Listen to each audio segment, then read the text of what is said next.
है गाइस, आज की इस वीडियो में हम बात करने वाले हैं स्पीडी के पेज नंबर 21 के बारे में।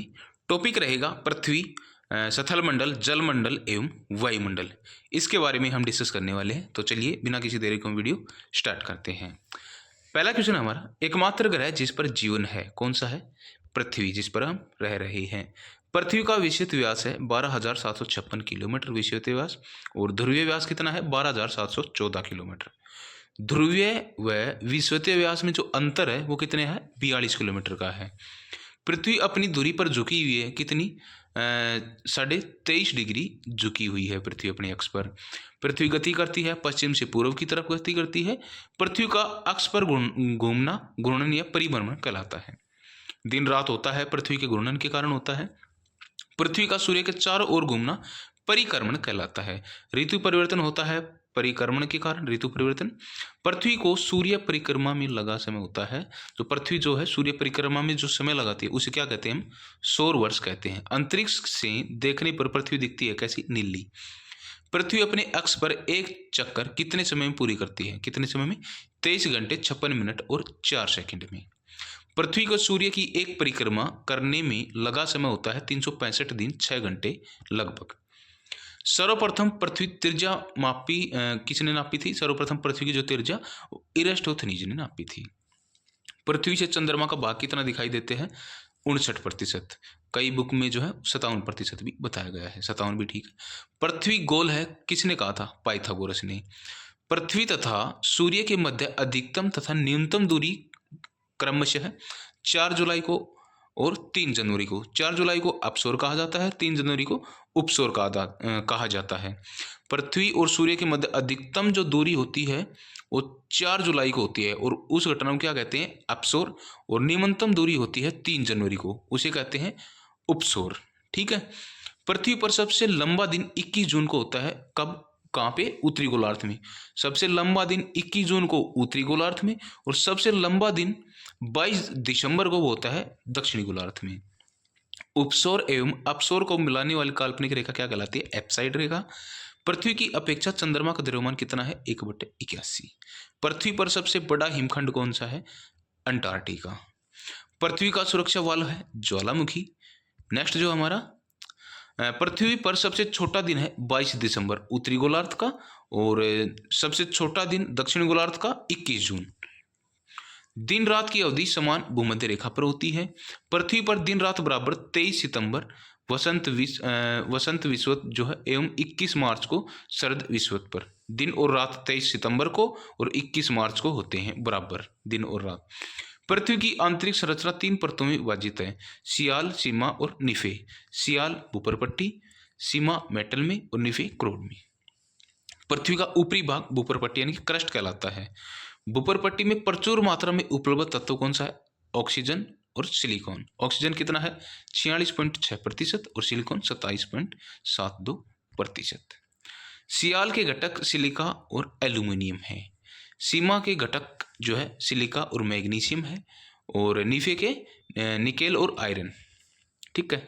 पृथ्वी के नीचे का द्रवित सेल कौन सा है? मैग्मा। पृथ्वी के नीचे का जो द्रवित सेल है मैग्मा कहलाता है। पृथ्वी का औसत घनत्व की बात करें तो 5.5 ग्राम सेंटीमीटर क्यूब होता है, घन होता है। पृथ्वी की आयु ज्ञात की जाती है यूरेनियम डेटिंग विधि के द्वारा। पृथ्वी की जो आयु ज्ञात की जाती है वो यूरेनियम डेटिंग विधि के द्वारा। जीवमंडल पर ऊर्जा मूल स्रोत है। जीवमंडल पर ऊर्जा का मूल स्रोत क्या है? सूर्य। सूर्य से सभी संभव है। पृथ्वी के ताप को बनाए रखने के लिए उत्तरदायी है कार्बन डाइऑक्साइड और जल वाष्प। पृथ्वी का संपूर्ण बृहत्तम परत लिथोस्फीयर कहलाती है। बाह्य परत का ऊपरी भाग एथोस्फीयर कहलाता है। बाह्य परत का ऊपरी भाग। पृथ्वी पर जल का भाग है 71% और सतह कितना है? 29%। जल राशि का स्वच्छ भाग, जो टोटल जो जल है पृथ्वी पर वो 71% है, और जिसमें जो पीने योग्य जल है वो कितना है? 2.5%। पृथ्वी पर अधिकतम ऊंचाई माउंट एवरेस्ट की है। पृथ्वी पर अधिकतम गहराई मेरियाना गर्त है। महासागरों की औसत गहराई की बात करें तो वो है 4000 मीटर। सौर विकिरण का जो पृथ्वी पर पहुंचता है वो 51% पहुंचता है सौर विकिरण। लवणता व्यक्त की जाती है प्रति हजार में। लवणता जो व्यक्त की जाती है वो प्रति 1000 में व्यक्त की जाती है। समुद्र जल की औसत लवणता जो है 35 प्रति 1000 होती है समुद्र जल की औसत लवणता। समुद्र जल में पाया जाता है सोडियम क्लोराइड। सर्वाधिक लवणता तुर्की की वान झील में है 330%। समान खारेपन वाले स्थानों को मिलाकर खींची गई रेखा कहलाती है आइसोहेलेनाइट रेखा। समान खारेपन वाले स्थानों को मिलाकर जो खींची गई रेखा क्या कहलाती है? आइसोहेलेनाइट रेखा। पृथ्वी को दो भागों में बांटने वाली काल्पनिक रेखा कहलाती है भूमध्य और विषुवत रेखा। भूमध्य या विषुवत रेखा एक ही बात है। पृथ्वी पर सर्वाधिक सूर्यताप विषुवत रेखा पर है। भूमध्य रेखा के समांतर दोनों ओर खींची गई काल्पनिक रेखाएं क्या कहलाती हैं? अक्षांश रेखाएं कहलाती हैं। पृथ्वी के उत्तरी एवं दक्षिणी ध्रुवों को मिलाने वाली रेखाएं क्या कहलाती हैं? देशांतर रेखाएं कहलाती हैं। अक्षांश रेखाओं की कुल संख्या कितनी है? 180 और देशांतर रेखाओं की 360। 23.5 डिग्री उत्तरी अक्षांश को कर्क रेखा कहा जाता है। 23.5 डिग्री दक्षिणी अक्षांश को मकर रेखा कहा जाता है। 66 डिग्री जो है उत्तरी अक्षांश आर्कटिक वर्त है और 66 डिग्री दक्षिणी अक्षांश जो है अंटार्कटिक वर्त है। 66 डिग्री उत्तरी अक्षांश आर्कटिक वर्त है और 66 डिग्री दक्षिण अक्षांश अंटार्कटिक वर्त है। पृथ्वी 1 घंटे में घूमती है 15 डिग्री घूमती है 1 घंटे में 15 डिग्री देशांतर और 1 डिग्री देशांतर बराबर होती है 4 मिनट के बराबर होती है। अश्व अक्षांश कहलाता है 30 डिग्री से 35 डिग्री उत्तरी तथा दक्षिणी अक्षांशों के मध्य स्थित पेटियां अश्व अक्षांश। ठीक है। 0 डिग्री देशांतर रेखा जो लंदन के ग्रीनविच स्थान से गुजरती है क्या कहलाती है? प्रधान मध्याह्न रेखा। 0 डिग्री देशांतर की बात हो रही है। ठीक है। 180 डिग्री देशांतर रेखा कहलाती है अंतर्राष्ट्रीय तिथि रेखा। निर्धारित कब हुई थी? 1884 वाशिंगटन डीसी में। अंतर्राष्ट्रीय तिथि रेखा खींची गई है प्रशांत महासागर से होकर 82.5 डिग्री पूर्वी देशांतर रेखा कहलाती है भारतीय मानक समय रेखा। 2 अक्षांशों के मध्य की दूरी होती है 111 किलोमीटर। 2 देशांतरों के बीच सर्वाधिक दूरी विषुवत रेखा पर होती है जो कि 111.32 किलोमीटर है। ठीक है। 2 देशांतर रेखाओं के बीच की दूरी को क्या कहते हैं? हम गोरे के नाम से जाना जाता है। 0 डिग्री अक्षांश व 0 डिग्री देशांतर अवस्थित है अंटार्कटिक महासागर अंध महासागर में। पृथ्वी पर वायु या गैसीय फैलाव वायुमंडल कहलाता है। वायुमंडल में जलवाष्प की मात्रा 0 से 4% होती है।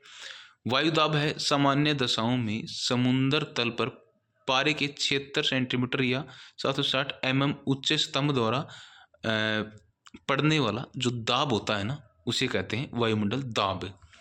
ठीक है। वायुमंडलीय दाब मापा जाता है किसमें? बैरोमीटर में। वायुमंडलीय दाब की इकाई क्या होती है? बार। 1 बार किसके बराबर होते हैं? 10 की पावर 5 नॉटिकल मील। ठीक है। 10 की पावर 5 नॉटिकल मील। बैरोमीटर पाठ्यांक जब एकांक नीचे गिरता है तो संभावना होती है आंधी तूफान आने की। बैरोमीटर पाठ्यांक जब धीरे धीरे ऊपर चढ़ता है तो संभावना किसकी होती है? दिन साफ रहने की। बैरोमीटर पाठ्यांक जब धीरे धीरे नीचे गिरता है तो संभावना होती है वर्षा होने की। वायु में जल की उपस्थिति क्या कहलाती है? आर्द्रता। वायुमंडल की आर्द्रता मापक यंत्र हाइग्रोमीटर वायु है गैसों का हम फिर से देखते हैं इसको। वायुमंडल की आर्द्रता मापक यंत्र हाइग्रोमीटर वायु है गैसों का मिश्रण जो है नाइट्रोजन 78%, ऑक्सीजन 21% और जो है कार्बन डाइऑक्साइड की बात करें कार्बन जो है 0.03% होता है। वायुमंडल में विद्यमान अक्रिय गैस आर्गन वातावरण तथा जीवमंडल के बीच का संबंध कहलाता है पारिस्थितिकी। वायुमंडल को बांटा गया है 5 परतों में। वायुमंडल की सबसे निचली परत है क्षोभमंडल। ठीक है। सभी मौसमी घटनाएं कौन सी मंडल में होती हैं? क्षोभमंडल में होती हैं।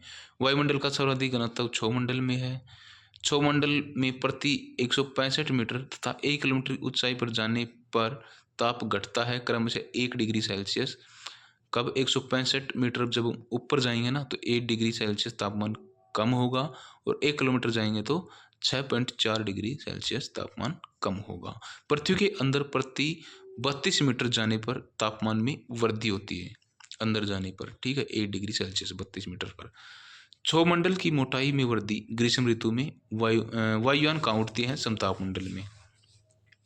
ओजोन परत पृथ्वी का सुरक्षा वाल कहलाता है।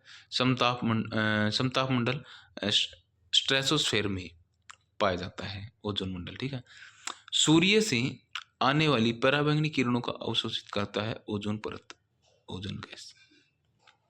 ओजोन परत की मोटाई मापने के लिए प्रयोग किया जाता है डॉप्सन इकाई। ओजोन परत के लिए ओजोन परत को नष्ट या क्षरण करने वाली गैस कौन सी है? CFC, chlorofluorocarbon. उल्का से संबंधित घटनाएं हैं मध्यमंडल की। रेडियो तथा संचार संबंधित है आयन मंडल। वायुमंडल की सबसे ऊपरी परत बाह्य मंडल कहलाती है। ग्रीन हाउस गैसें हैं carbon dioxide, nitrous oxide, methane, chlorofluorocarbon, वाष्प और ओजोन आदि जो है ग्रीन हाउस गैसें हैं। भारत की जलवायु उष्णकटिबंधीय मानसूनी है।